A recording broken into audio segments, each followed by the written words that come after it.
Humanity's Rebirth。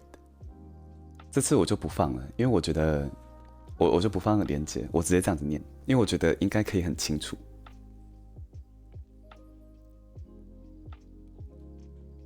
OK。Humphrey, I yell, banging my fist against the observation deck door. There's something wrong with Jason, Humphrey.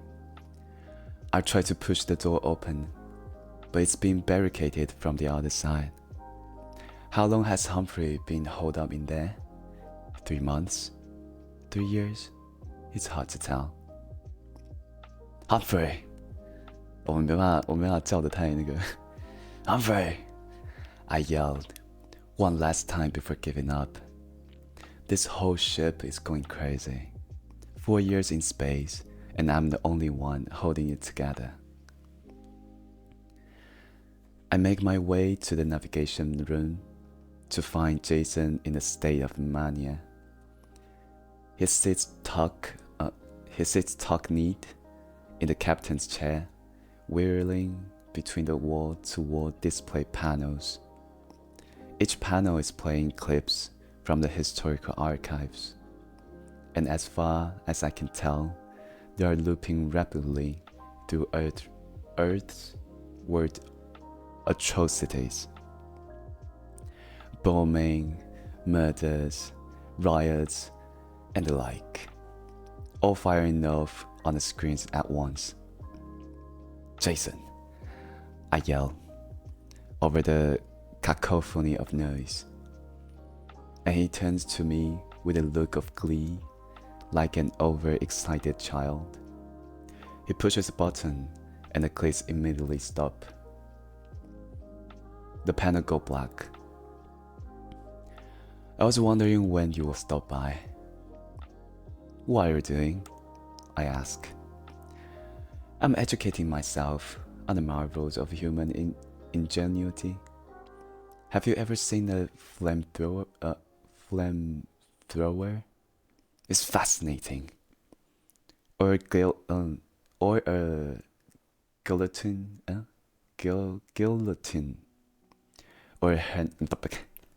or a hand grenade. We used to create such beautiful destruction.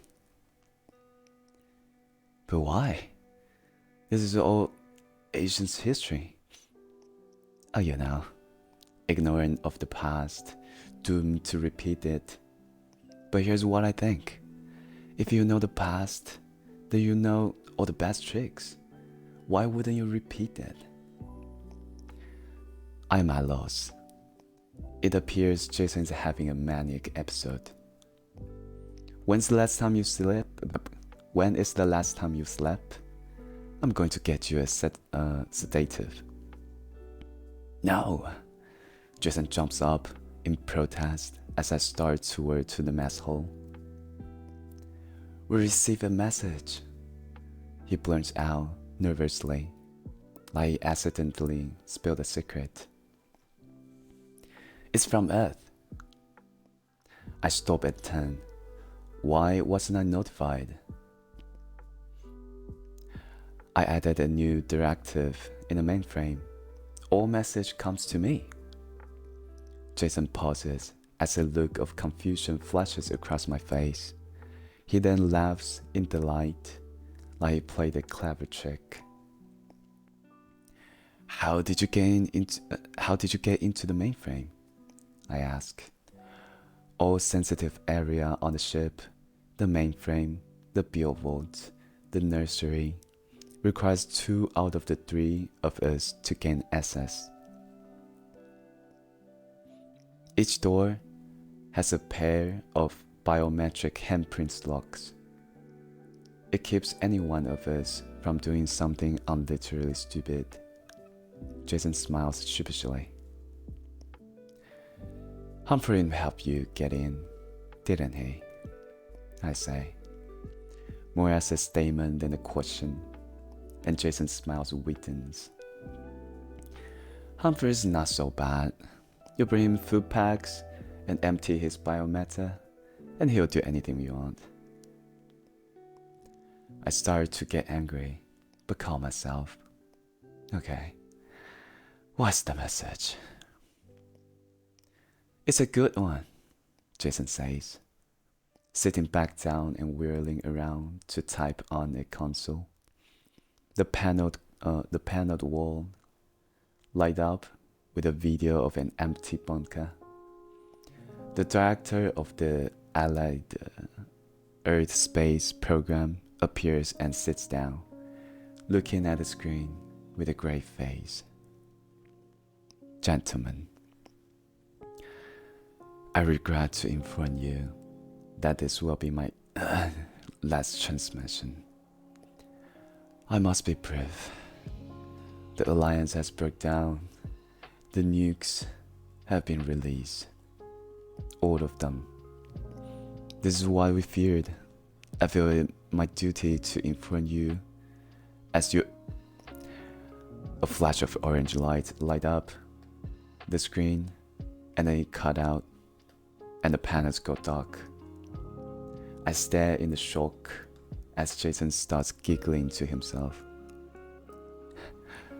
The world has ended, Jason says. The spectrometer picked up an explosion right as the message cut off. I force down the nausea in the pit of my stomach. I have to keep it together, as Jason has clearly lost it. This doesn't change anything, I say, doing my best to project Solomon authority. Doesn't it? I turn to look at Jason and get irrationally angry. Of course not. This is the whole reason we were here. To find a new home, to rebuild. Jason starts to reply, but I cut him off and turn to leave. I don't have the patience for his game. Going to see the missus? He calls out as I exit the room. Something about his tone rubs me in the wrong way, but I refuse to be debated. I make my way to the billboard. I can't gain access. By myself, at least, not by myself. But I press my forehead against the small views window and stare inside at the body of my wife, frozen within the cryopod in a state of suspended animation and only partially visible through the frozen glass panel on the front of the pod. I admit I have been doing this more and more often. Sometimes for days at a time. The loneliness of space seems to bring out the crazy in everyone. The billboard is a large room with a row of cryopods flanking to the right wall, and a mirror image of incubation pods along to the left. The pods look like metallic eggs standing erect. A tangle of tubes and other life support system connect to the base. The cryopod now contains the last true remnants of humanity, each holding a volunteer from Earth, my wife among them, carefully selected for their relevant expertise and scientific knowledge. The incubation pods, on the other hand, hold a batch of cloned human specimens, still gestating. By the time we land, they'll have matured into adult humans, albeit with the mental capacity of a child. There was much debate over whether the cryo or incubation pods will be more likely to survive. But the trip and the untamed new world, and in the end humanity decided to hedge its bets and include both. There are 3 empty cryopods in case of emergency. I can't help but think that Jason will be well suited for one of them, and maybe Humphrey too, while we're at it. But it's not the empty pods that keep bringing me back here. It's her. I have the bad news, I tell her. Although she is thoroughly frozen in the deep hypersleep, Earth finally destroyed themselves. We knew it was headed that way before we left. Hell, that's why we fought so hard to come. But there was still hope. I feel myself begin to tear up, and the shock of Earth destruction fully hits me. I'm so sorry. I'm so sorry. I cry to her as much as to myself. I slowly collapse into a heap in front of the door. I don't know how long I cried or how long I stayed like that, but eventually I fall asleep. When I wake up, my throat is dry, and my mouth and nose are crusted over with mucus. I say a quick goodbye to my wife and make my way back to the navigation room. I need to make sure Jason is under control. The room is empty, along with the mess hall and bunk room. I start to wonder if he is back to conspiring with Humphrey in the observation deck. When I notice the door to the mainframe cracked open, did Humphrey help him gain access again? Or has it opened the whole time? I curse myself for not checking sooner. I slip into the small room and find Jason huddled over the mainframe control board, typing furiously. I peek over his shoulder and see lines of directives flashing across the screen. To the side of this, another screen displayed a record of his activity. It is running a list of files from the historical archives, videos, newscasts, books, manuals, and one by one, each file name is replaced with the words, "File purged." What the hell are you doing? I gasp, grabbing Jason and shoving him aside. I punch in quick command, and the screen flashes, confirming my suspicion. Nearly 1% of the archive have been deleted. That's nearly 1% of Earth's history, nearly 1% of all the records and artifacts that acquired knowledge that will be needed to rebuild humanity. Gone with no hope of recovery. I turn back toward Jason in shock. I can explain, he says calmly. It's his calm composure that angers me the most. Get out, I say, grabbing him and shoving him out of the room. It has to be done, he says, raising his hand in defense. You are sabotaging this mission. I scream. I barely consider punching him, and he flinches as if in anticipation of my thoughts.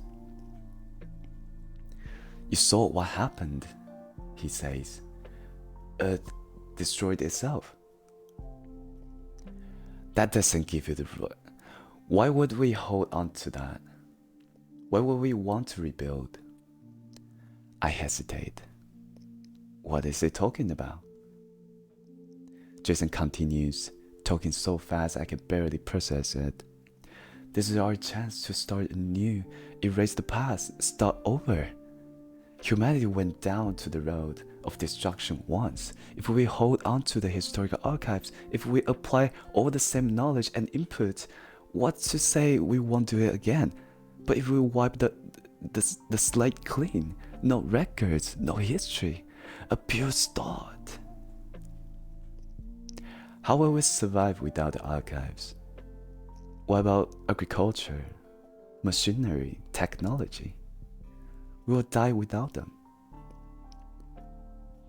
But why? Jason's once again in a state of excitement.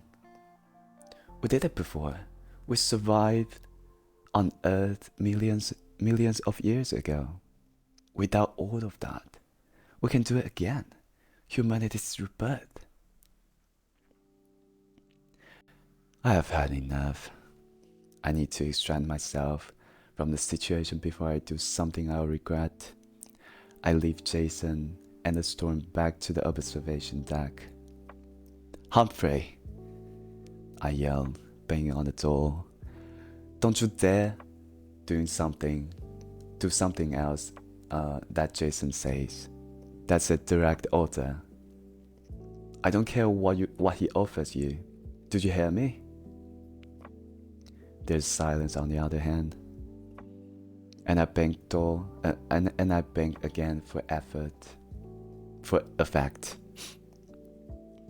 If I catch you so much as talking to Jason, I'll pack you both away in the krill pots. Hear me?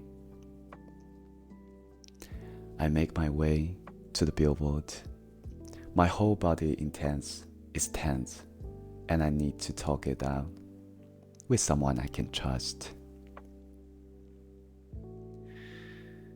He's going to destroy everything. He's going to destroy our future, I say to my wife. Her peaceful state of hypersleep calmed me down. I pace back and forth in front of the door. Maybe the krill pot isn't a bad idea. For Jason, I mean. He'll be safe. We'll be safe. I think about it, and the idea sounds better and better.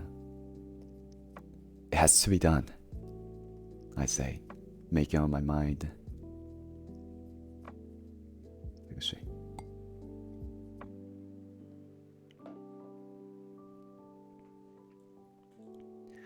The plan is much more elegant than Jason deserves.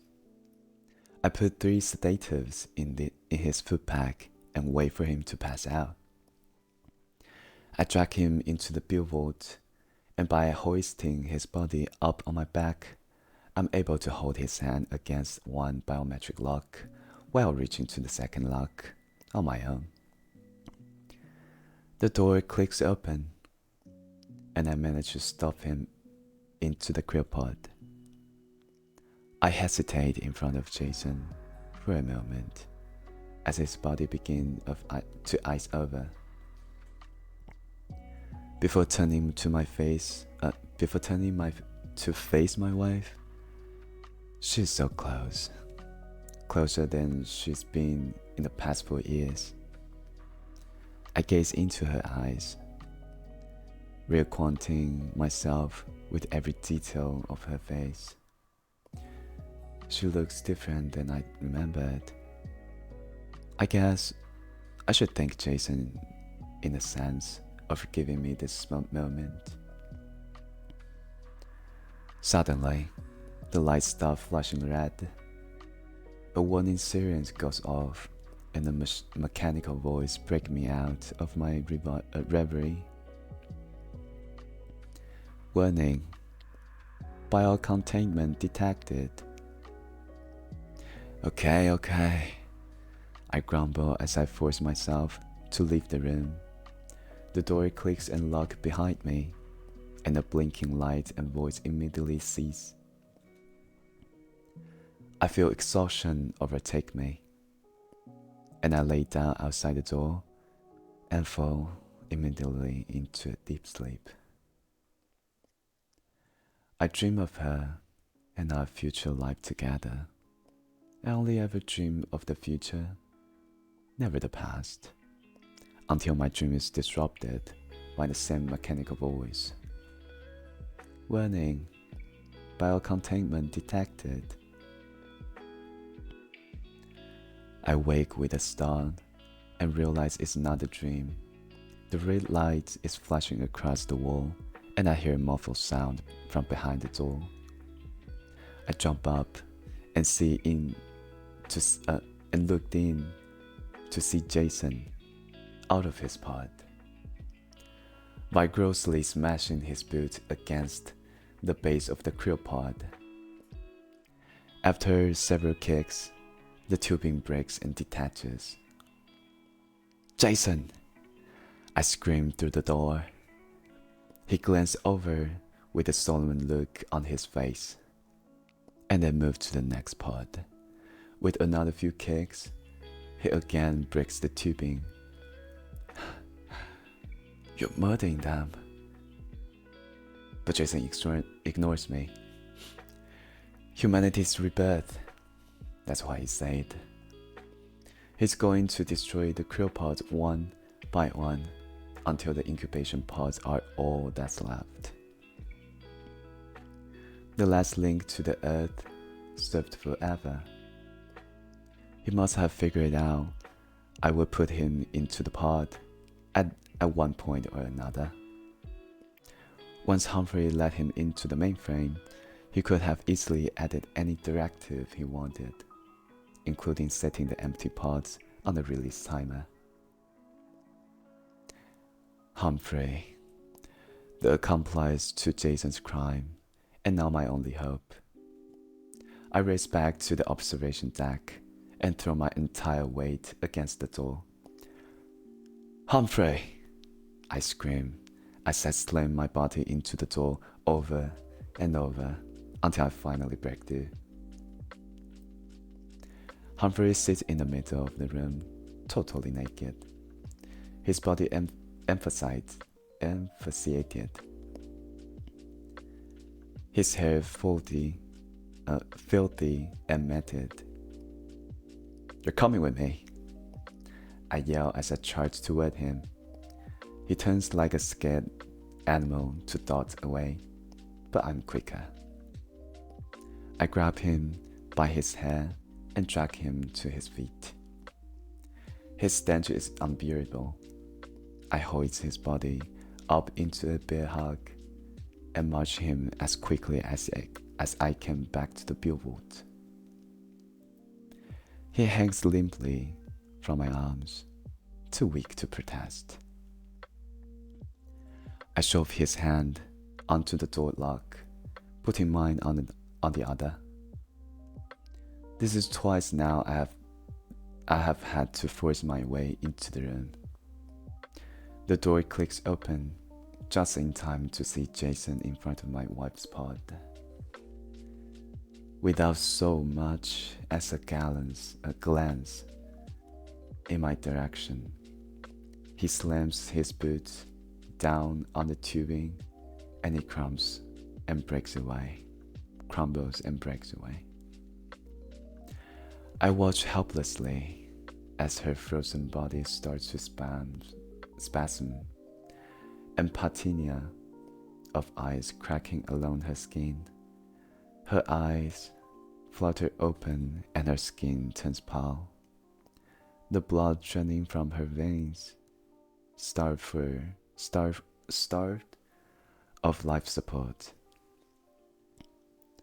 I watch as death quickly overtakes her. And God saw that the wickedness of man was great on the earth. Jason whispered to himself. Whispered. And God saw that the wickedness of man was great on earth. Whispers to himself.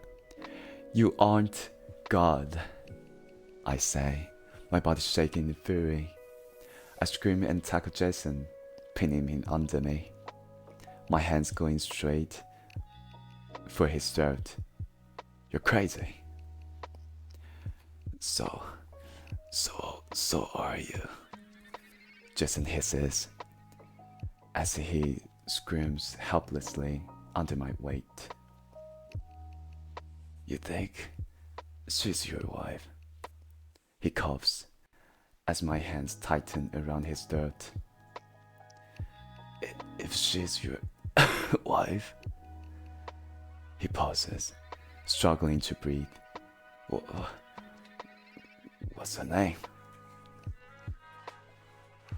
I hesitate. What? Her name? I realize he's right. I can't remember her name. Why can't I remember her name?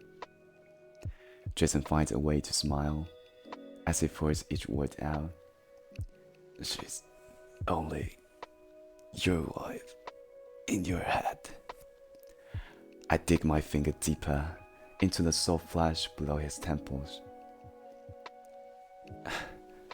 Humphrey, he knows. I glance over and catch Humphrey's eyes. He's huddled at the base of the billboard door, watching in horror as the scene unfolds. His eyes meet my own, and beneath his own haunted appearance, I see a brief flicker of confirmation. Jason's telling the truth. You are as crazy as the rest of us. Jason chokes out. I feel the pressure of his windpipe collapsing, and I realize if I don't stop now, I will kill him. But I keep pressing, clinging my hands ever tighter. His eyes locked onto mine, and I want his face to be frozen like this forever. But his eyes roll backward, his head falling limp, and it's all over so quickly. I get up slowly and realize my hand ache from the strike. I silently leave the room. The blinking red light and the mechanical voice, Jason's body prostrate on the floor. Humphrey curled up, crying in the corner like a scared child. For days, maybe weeks, I paced the ship, wandering aimlessly. I barely eat and barely sleep. I don't see Humphrey. He must be back holed up in the observation deck, and that's fine with me. I often sit for hours in the navigation room, staring at the blank panels. I consider watching something from the historical archives, something from the earth, in order to feel some connection to humanity. But I can never think of anything. At some point, I find myself back at the billboard. The door is still ajar, the lights still blinking red, and the mechanical voice repeating its warning. I enter cautiously, expecting some emotion or reaction, but feel nothing. It's exactly as we left it. Jason's body on the floor, and the dead woman in the broken grill pot. She looked so foreign to me, and I wondered who she was. I collect Jason's body and jettison it out of the airlock into a nothingness of space. I thought it might make me feel better to get it all off the ship, but I immediately regret it. As I leave the billboard, I pass the mainframe door and realize it's still open. I go in and sit down. Out of the curiosity, I type a query up to the mainframe. How long will it take to delete the rest of the historical archives? The screen lights up, assuming the same deletion rate as Jason. It will take me 117 days to purge the remaining historical records.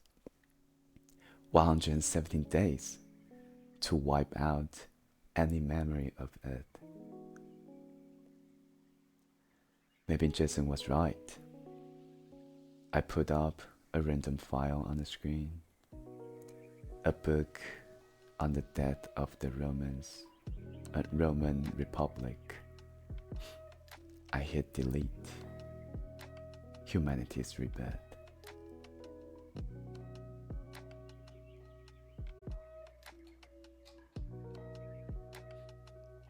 结束了。